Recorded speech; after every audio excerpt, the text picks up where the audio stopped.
And so that red beast over there, that's what I brought. And by the time I finished hiding my chains, and now I have to muscle with these 12 footers each time, and those my new blocks over there. By the time I tidied up everything, these guys already put tracks on the excavator, on the crane. And see, now they're doing all this stuff came on a total of 11 trucks. I was number 11. So the counterweights, the booms, the machine, the tracks, there's other booms on the other side. And if you saw the previous video how they unloaded it, it has legs on the side, like hydraulic legs, right? So it has hydraulic legs, and then just they flip out those frames where the legs sit, and they become wider. And then I drop the suspension, I put the trailer really low, and so they put the legs down, and the whole crane raises on 4 legs, and they're all independent. Like, they can operate each leg independently. And then I'm just took the chains off, I drive away. And then they use that crane, Grove. They use the big Grove crane to connect tracks on each side. And now all they need to do is just add the booms and the counterweights. And today's Saturday, so I'm really happy that they were able to unload me today. And I made a joke when I came over. There was a bunch of guys here, right? And they were sitting and looking at all this stuff on the grass. And I said, let me guess, you guys are trying to figure out this puzzle, like what's missing, right? Can it maybe the piece on my deck,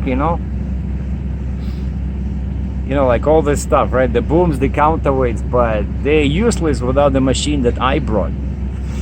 So this was the most important part. And the technical term was upper structure of a Manitowoc 999. That's the model, 999 crawler crane. And crawler because that's tracks, right? It can go off-road. And I wanted to show you guys my new method. I came up with a very nifty way to tie down my flip. By the way, the flip was flipped with a zoom boom over here. Very nice. The guy just attached the short strap in here, and because his boom telescopes, right, it was real easy. The smoothest experience I've had so far flipping. And so here's what I do. I put one hook in here, right, like this hook in here, and just go through the D-ring over there, go over like this, and leave the slack in here, and do the same with the other side, right? This way they're not pinching the airbags. And then just put the bind in here. What's nice about this is that before I was tying down here and leading the chains all the way here, because otherwise they were rubbing against all those lights in there, right? And then sometimes I would have a load where these chains would be in the way, and I would have to redo everything. Like this way, everything is tight and compact, and you see the airbags are not too bad. Why? Because now each time before they flip, I make sure that I remove the slack in that chain.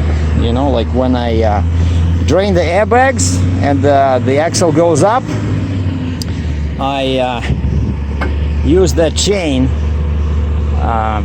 to tighten the slack. Otherwise the airbags expand when it's in the air and doesn't look good. And then when it goes down, they got into like all kinds of weird shapes, And so that's what it is. I'm ready to leave the side, so the rear axle is up, right? The rear axle is up with this little switch over here, right? So now we're running on 2 axles, which is beautiful. Position 5. Why? Because I need the clearance. But Fontaine said, you see, they don't want you to use position 5 if your pole, PAWL, is in the lowest position. But my PAWL is in position 2, I believe. Yes, sir. So they don't want you to go here, position 1, because then the rear of the trailer will be too high, and you can damage your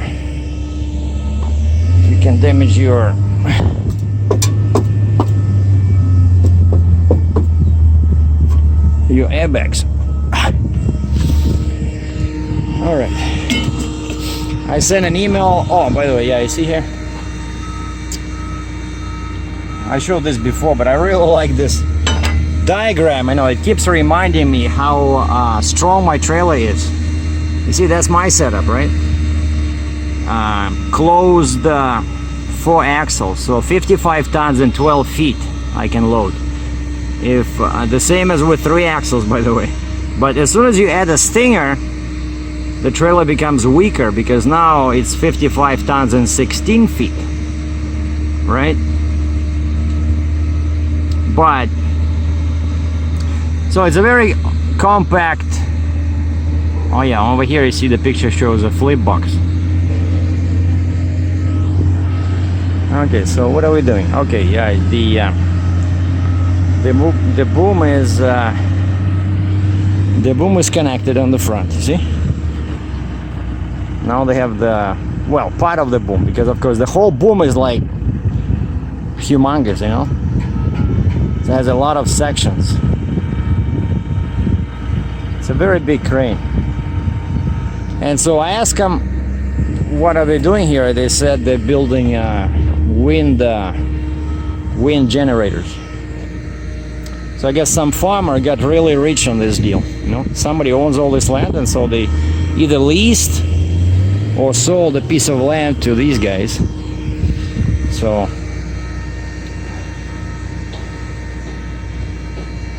yeah, and you see here that the flip box. And by the way, now, yeah, I don't bother removing this each time. It's so useful, especially, you know, when the truck is a bit longer wheelbase. And so yeah, I'll just leave it like this until my next load.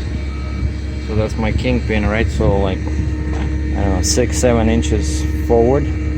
But I know now I'll be a bit heavy on the front, because this trailer is heavy.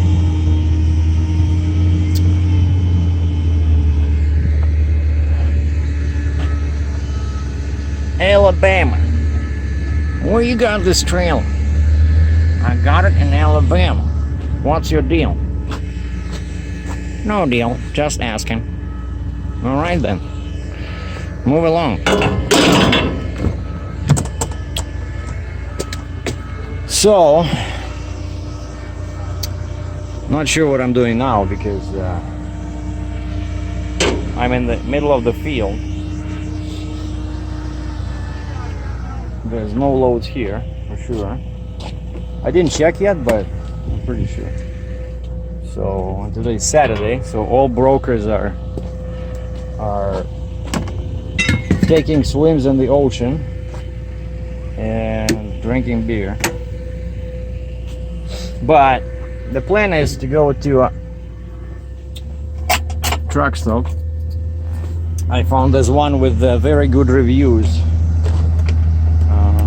nearby. So this technically is a town, St. Louis, almost the same size as the one in Missouri, but just a tad smaller. And so the next one south on this is US 127, like somewhere nearby. That's why I came here. So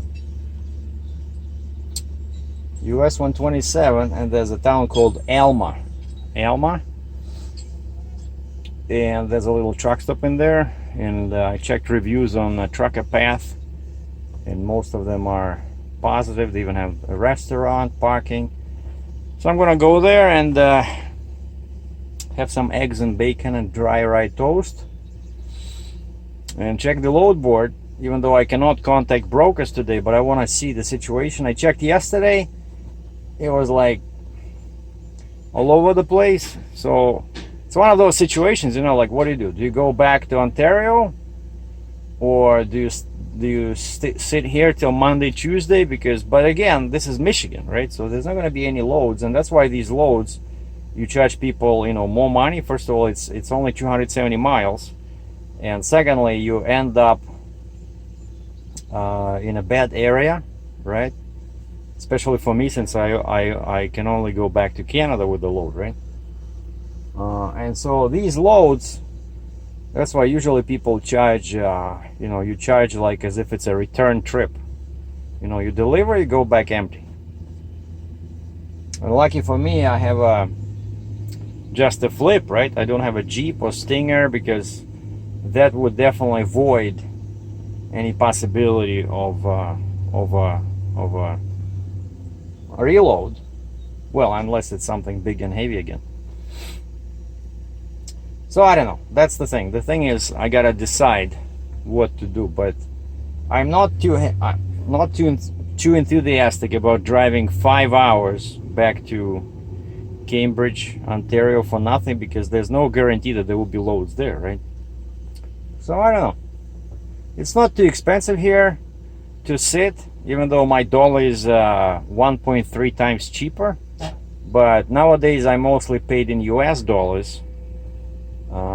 Just like this case, this broker is paying US dollars, so for me it doesn't matter where to sit anymore. Whereas before, with my previous job, I was always paid in Canadian dollars, right? And so it was kind of like, you know, tricky, because let's say I buy a cup of coffee for $2 US, it's actually 260 Canadian for me, you know. And I was always thinking about this, like, and I could see my Canadian dollars, like, you know, melting in my account.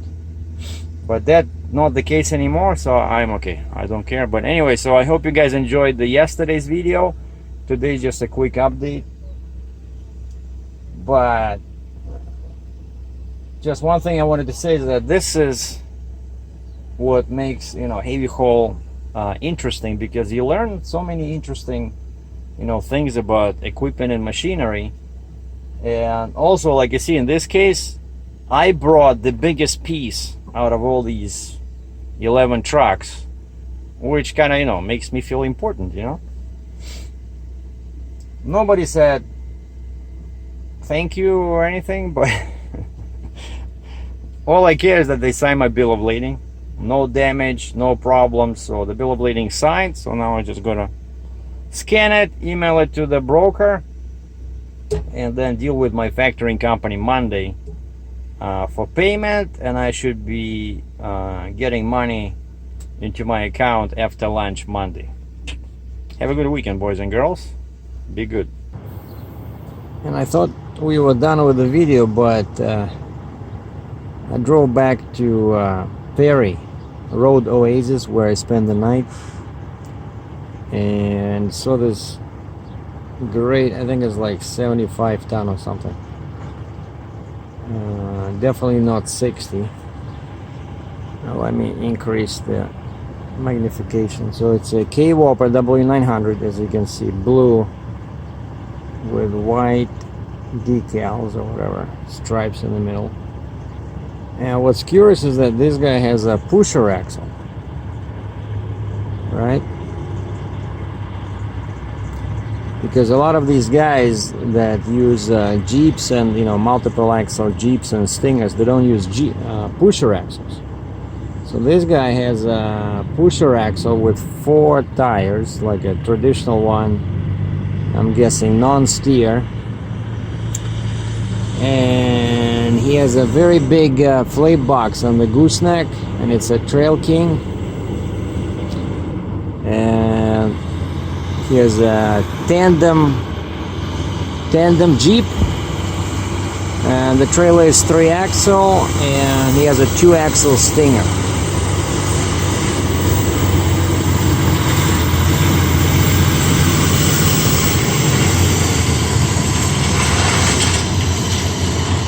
So that's a pretty serious